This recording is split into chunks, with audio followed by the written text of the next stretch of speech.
Adi Lakshmi.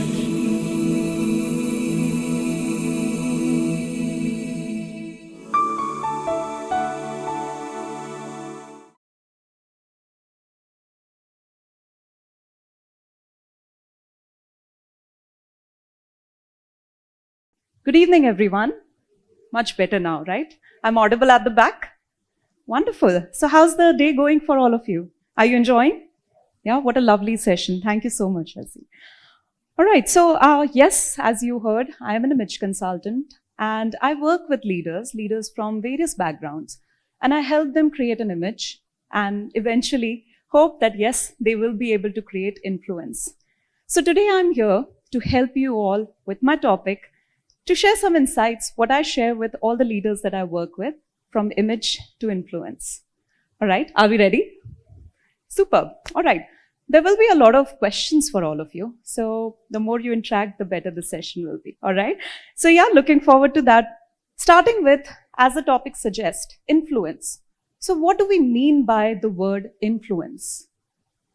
If I look up in dictionary or in various different meanings of it, the word influence is simply that you have an effect on someone's character, someone's behavior, their actions, their choices. Exactly, right? That's what influence is. So we see different examples of influence. There are leaders in politics. There are business leaders. There are leaders like yourself in the crowd. There are also leaders who are on social media. We call them influencers, right? So how do we create that influence? What is the ingredient? But before I go to the ingredients, we are talking about leadership over here. So in context of leadership, I want to quote John C. Maxwell. He's a very famous author, orator, especially known for his work on leadership. And he said, the true essence of leadership is simply the influence you have on others. Nothing more, nothing less. With that, coming to the ingredients of influence, there are various things. You can see it on screens. Skills, ability, credibility, passion, vision, mission, so many things combined together. But if you read what it says at the bottom, it's variety of ingredients put together which will have the effect on the thoughts, behavior, and action of another person. So remember when I started, I talked about the definition of influence. And we talked about the word effect, the effect you have on others. And we are talking about ingredients, and we are saying affect others' thought, behavior, and action. So when we say effect and effect, how do you do it? So how do you do it? It's continuously through your projection. And I'm not talking about brand. Forget your brand, forget your company, forget your idea, forget your vision, forget everything. I'm talking about your projection. And that projection is nothing but simply your image. Image is simply how people perceive you. Now, is image that important? So what we are going to do, we're going to find out, is image that important, okay? On the next screen, you will have two objects, okay? And all you have to do is just simply pick one. Ready, everyone? I can't hear you. Superb. All right. So let's go. All you need to do is just pick a pencil. There's a pencil number 1 and pencil number 2. And with show of hands, I want to see how many people picked pencil number 1. Raise your hand. Wow. Quite a lot of you. Thank you so much. Hands down. And how many of you picked pencil number 2? Wonderful. All right. Few of you, all right. Okay. Now, just 1 or 2 answers from all the people who picked, not all the people, 2 people who picked pencil number 1. Anyone? Why you picked pencil 1? Image? Yeah. So how does it look like? Beautiful, right? That's why you picked it. Another one from this side. Sorry? Presentable. Okay. And somebody else said? Usable. All right. Let's go to pencil number 2 now. Thank you so much. Pencil number 2 now. Why did you pick pencil number 2? Seems real. Authentic. Okay, wonderful. Yes, right at the back, I heard you. It's lived life. Yes, of course. You can see that someone was actually literally trying to figure out, or was literally puzzled, how do I solve this? And chewed on that pencil with all that anxiety. So it's lived through all that anxiety or maybe anything else. And in my last 14 years, I have got similar answers from everyone. In fact, some answers have been, oh, I have been the underdog in my life and the pencil number 2 looks like the underdog, so I want to pick that. Or I am right-handed, my dominant hand is right hand, so I pick pencil number 2. Various reasons. The point is, tell me simply, what is the purpose of pencil? To write. Sketch, doodle, write down your ideas, design something, sketch something. Now look at both the pencils and tell me, can both the pencils do that job? Correct? Both the pencils are absolutely capable of doing that job. However, when I asked you to pick a pencil, you picked on the basis of how they look, the image. It doesn't matter. It doesn't matter to you that was the pencil okay or not okay. It doesn't matter. You are picking things. There is no correct answer for this exercise, by the way. If you're hoping that I will give you a right answer, there is no right answer. The right answer is the pencil that you chose on the basis of your relatability, likability. What you relate with. Presentation, aesthetic, beautiful, lived life, whatever is your reason to pick a particular pencil, it's basically your reason, and that's absolutely accurate. That's correct for you. So what I like to do is I like to call the pencil part, the lead part of the pencil, value. Okay? And what I like to call the rest of the part, valuable, the wood, valuable. So whenever this particular exercise that we just did is a simple reflection of how we make choices. When you're given two things which are almost similar, you make your choice on the basis of valuables, not value. Because it's very difficult to find out the value until you actually spend time, experience it, and live very long with that thing. Then you come to know, is there value in it or not? Okay? So this is what we actually do in rest of the other things. It's just not just limited to pencil. It's also limited to relationships, hiring people, interviews, going for that client pitch, finding the right person or the right investor, even your partner, your life partner. It goes down even to that, what you relate with. So, what I'm trying to come to is that it's simply the balance of your value and your valuables. That's what image is. It doesn't matter. You look at something and you perceive it because we judge things, and we are programmed to judge. When you look at something, you relate with it in your own ways because you're programmed to judge from childhood.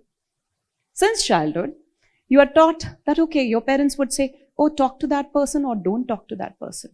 One particular guest comes at home and everything is clean, spick, span.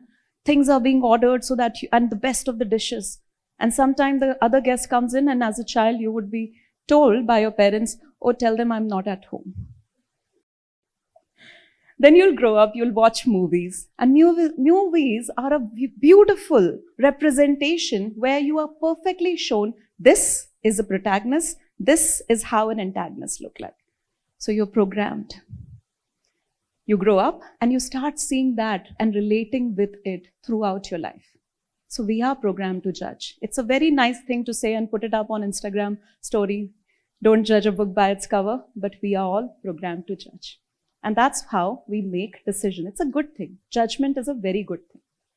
The idea is to become aware about that judgment and use it to know what I relate with and who is seeing me is relating with. With me, everyone? Yes? And I'm only talking in context of you right now. So what we simply understood, that's basically image is you in the eyes and minds of other people. It's not what you think about yourself. It's what others think about you when they see you. Because you're constantly judged, evaluated. And same thing, you also do that for others, right? Every single speaker, including me, has been judged, evaluated, assessed, And that's how you like a particular person or don't like a person. It's a very normal process. Over the period of time, your image turns into your identity. And that's how people start knowing you. Now, the simple thing is that people can think whatever about me. How do I really control?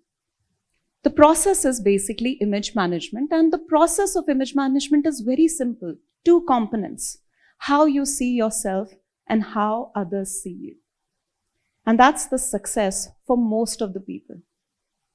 If you'll say that, no, my work, my ability, my skills will just do the job, no. You're relying 50% of your capacity. And if you'll say, no, I'll only work on my appearance, my behavior, my grooming, my communication skills, you are again relying on 50% of your capacity. The formula for success for any person who's trying to create an influence is to find the balance between your value and your valuables, just like the pencil. The lead is incomplete without the wood, and the wood is incomplete without the lead. If there's no lead, you can't write. And if the wood is having, some scratches on it, you may not be able to hold it properly or get splinters. Or if there's no wood at all, you will not be able to write just by the lead. It will break. They both complement each other. So what is your inner image? Your inner image is simply your education, your personality, your nature, who you are as a person. People take years to understand that. Nobody has that much time. Reality is this, right? That's why you are asked that question. Tell me a little bit about yourself. First question. Tell me about yourself. Why? Because they don't want to take that opportunity to literally get to know you. So they are hoping that in that 1 minute, you will tell something that they would be able to relate with you. And your outer image is your appearance, behavior, communication, and your digital presence. How you look, how you behave, how you communicate, you talk, and what your online presence says about you. It's simply the balance of these 2. So what we are going to do today, we are going to see that is our current image actually boosting our influence or not. Okay? So I like to every day do a little bit of a ritual. Okay, what is this ritual? This ritual is balancing the value and the valuables every single day. Every single day when I get out, or when I'm working with my clients also, I tell them, balance your value with your valuables, your inner image with your outer image. Once you have that, you are a holistic, most authentic person, and people will believe you. You'll be able to create that trust, that credibility, that authenticity that people are looking for. They will see the person behind what you're trying to portray. And you will not be able to try to portray, you'll be just you unapologetically. Right? So what is that ritual? Everyone's ready? What we are going to do? Yes? Ready? With me, everyone? Yes. Superb. All right. So what we are going to do, just quickly check in today's, right now you all are here, it's a great example to do a little bit of a self-assessment. So I want you all to use this opportunity and this ritual to do a self-assessment. Okay? So what we are going to do, we are going to see that today we are here and how we are making an impact or creating an influence on others. So I have a series of questions.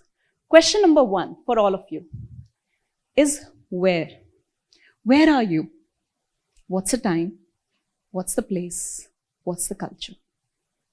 You all are aware about it, where you are, the setting, indoor, outdoor. What's the culture of this place, right? At every slide, when the first few slides that come up of the location, there are 3 words that are written: design, art, architecture, right? You know what you can expect: time, place, and culture. Next question. What? What is the situation? What are you doing here? What is the situation? What is your interaction?